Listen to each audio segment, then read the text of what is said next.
Yo, what's going on, everybody? Welcome back to the YouTube channel. As you can see here, today's video is going to be a quick video going over the third week of the bonus sheet for Shadows over Innistrad Remastered. This is the Morbid and Macabre bonus sheet, so it's all about things dying and death and morbid, cards with morbid, stuff like that.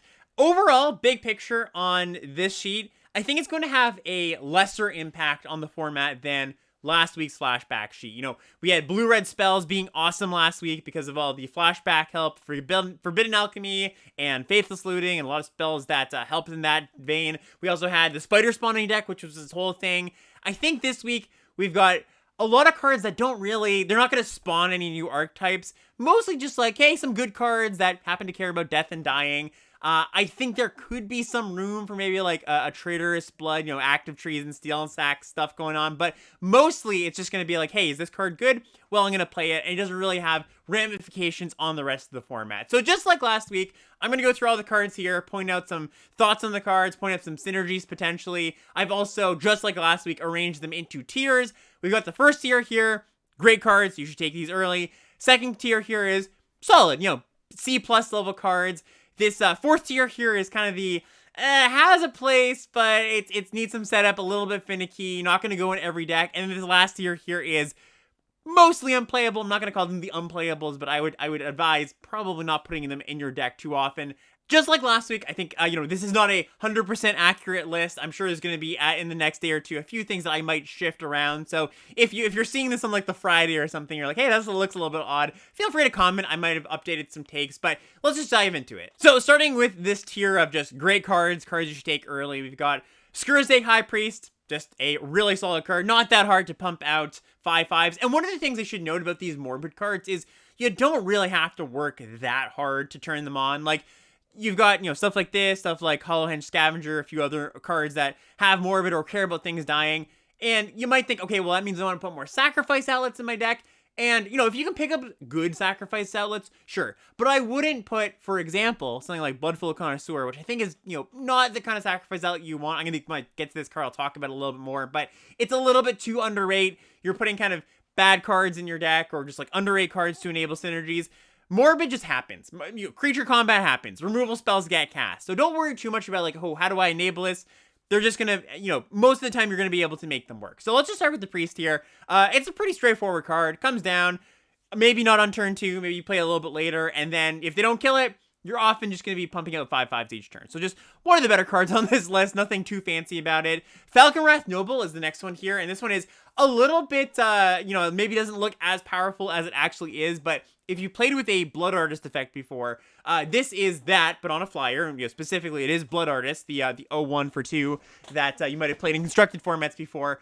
But the thing about this card and Blood Artist, unlike stuff like Zulaport Cutthroat or, you know, any of the more recent kind of effects like this counts both players' creatures. This is my stuff dies and your stuff dies. So you tap in, it's a 3/3, they double block it, 3 things die, well, that's great. You're going to get a drain for 3. And of course, this is on a 2/2 flyer, it's a relevant body.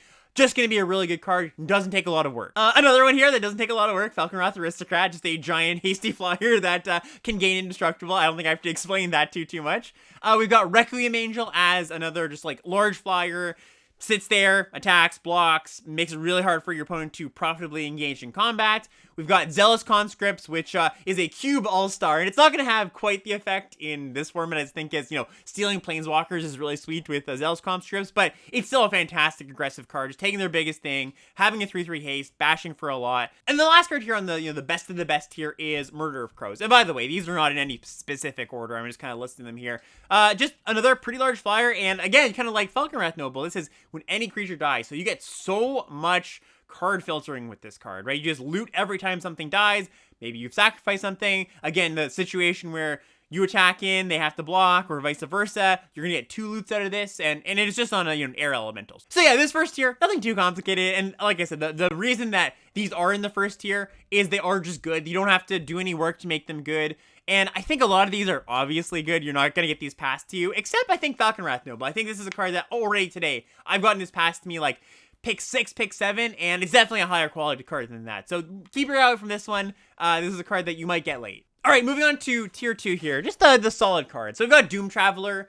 1 mana 1/1, dies into a 1/1. Again, you don't need sacrifice synergies for this card to be good. If you've got them, cool. but just like a 1/1 that, you know, maybe trumps blocks or maybe holds back an X1 and then makes a flyer. Just a lot for your 1 mana, basically. Same with Young Wolf. This is a lot for your 1 mana. 1 mana, 1/1 Undying, which means when it dies, it comes back with a +1/+1 counter on it. So it's going to pack in early, and then, you know, at some point they're going to be like, okay, well, I have to not just keep taking 1 every single turn. And 1's not a ton, but if you do feel like that exchange is not good for you, you can just keep it back, hold it back on blocks. This also holds back X1s very well. They don't want to trade with it. And again, pretty good with sacrifice synergies if you have those, but not required. Just a solid card. Galvanic Juggernaut. So this is one that is a little bit strange if you haven't played this one before. So most of the time when we see a Juggernaut, like, you know, these like 4 mana, 5/3, have to attack each turn if able. I mean, that was the original Juggernaut, and there's been variants on that. Usually they're not great. This one is better than your average Juggernaut, though. It is a 5/5, which is better than 5/3 for sure. Has to attack each turn if able, doesn't untap, but the doesn't untap clause isn't that big of a deal, because they're not going to be able to just let this through, okay, like take 5 and then ignore it for the rest of the game. Either they're going to trump block it, and that lets you untap it right away. That's almost like a 4 mana 5/5 Vigilance. Or at some point, like, let's say this gets in for 5. They don't block it 1 turn. Well, and then, you know, at some point, combat's going to happen. They have to untap it. And again, if you have some sort of sacrifice outlets, you can untap it yourself. A lot of times you can go like cast the removal spell in combat, untap it, block your thing. So I do think that it's a solid card. It kind of gets embarrassed by, like, you know, Dryad, just the Gnarlwood Dryad. There's a few cards that it doesn't line up that well against. Sigardian Priest is another one, but it's a solid card. I don't think, you know, I think in the original Innistrad, this would have been on the top tier. This set is a little more powerful. I think that it's still a good card, and definitely one that I'm sure a lot of people are going to underrate. Next up, we got Gutter Grime. So this is kind of a funky one. This is a 5 mana enchantment that basically, whenever one of your creatures dies, the grime gets bigger and bigger. So, you know, your first creature dies, you get a 1/1 token. Okay, and then another creature dies, both those 1/1s, that 1/1 becomes a 2/2, then you get another 2/2. And, you know, another thing dies, all the slimes become a 3/3. So it's a slow enchantment, definitely. And you do want to be set up to block, but if you are in a deck that can set up early defenses and you cast us on turn 5, your opponent just really can't attack into you a lot of the time. Because what are they going to do? They attack in, some trades happen, and then you get a bunch of 3/3s. Or, like, you know, depends on how many trades happen. Again, and I'm going to keep saying this, like, it gets better with some sacrifice outlets, but you don't need them. You do need a specific deck for this card. You're not just going to put it in your, like, green-red werewolf deck that wants to attack. You'll want to be sitting back and blocking a slower green-white deck or a black-green deck potentially, but it is a solid card there. And then our last card here on just the solid tier, Hollow-Handed Scavenger.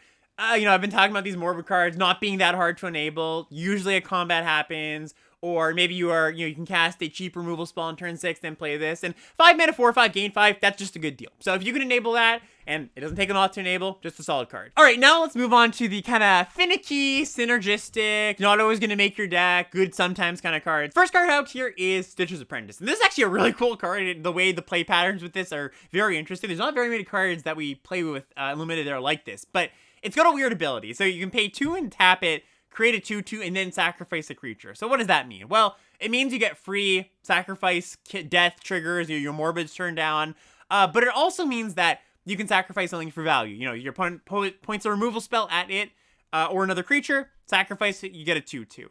It also means that if you get that initial 2/2, you can actually make this an infinite trump blocker. Because you go, all right, I'll block with my 2/2 Homunculus, sacrifice that, I get a 2/2, and you can just keep doing it again. Obviously, you have to keep paying mana, but it's also good if you can keep trading stuff up. Like, say if you 1/1 tokens, turn those into 2/2s, right? You can do stuff like that. If your opponent bounds in Moonsilver or something, you can sacrifice that. So, I think that it's just a little bit too understated, a little bit too slow to be just like a generically good card where, you know, all those things I just mentioned, yeah, they're cool, but are you really going to be like having a whole engine based on this card? Probably not. I think if you have enough cards that want to be sacrificed or enough things that care about death triggers, it is a solid card. But you do, unlike those other ones that I kept being like, you don't have to do any work. I think you need to have like, you know, 5, 6, 7 cards that work well with this, things you actively want to sacrifice. Maybe you've got a bunch of 1/1s lying around, you got some Doom Travelers, you got some Young Wolves, stuff like that.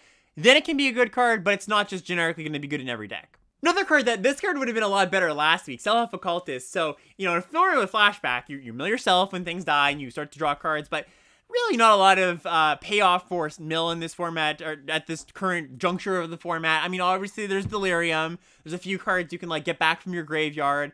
You could mill your opponent. That is something you could do. Maybe you get a bunch of them. And I think that's actually probably the most likely place I play this card. I've got like 3 or 4 of them. And then, you know, each time something dies, your opponent mills 3. I don't think that's going to be a thing I'm going to be doing very often, but it is a card that not a lot of people are going to want. So maybe you see one in an early pack, and then you pick one, pick 7, and you wheel that other one, and you pick another one up. So just something to keep your eye out for if you get multiples. There's not really like a true mill deck in the format. There's Fleeting Memories, the enchantment that mills them when you crack a clue, but with that card, you don't need additional mill. You just need things to keep you alive. This isn't really going to help you in that spot. It's not going to accelerate your plan that much. So mostly a card that you want when you have other copies of it. Next up here, we've got Bloodflow Connoisseur. So pretty small to start off with. This is another card that you really, really need to be sure that it's good in your deck. And for it to be good in your deck, you know, like I mentioned, you've got stuff like Young Wolf. You've got stuff like Doom Traveler. Basically anything you can get 2 triggers out of this from. That's kind of what you want. You can kind of think of this as like kind of the same thing with Homunculus. Like you want enough good things to sacrifice to be able to actually play Bloodflow Connoisseur. It is nice that unlike a lot of sacrifice outlets, this isn't once per turn. This isn't instant speed. You can sack, you know, your whole board to it if that's the thing you want to do. It is pretty good with Falcon Wrath Noble because then you just sack your board and kill them.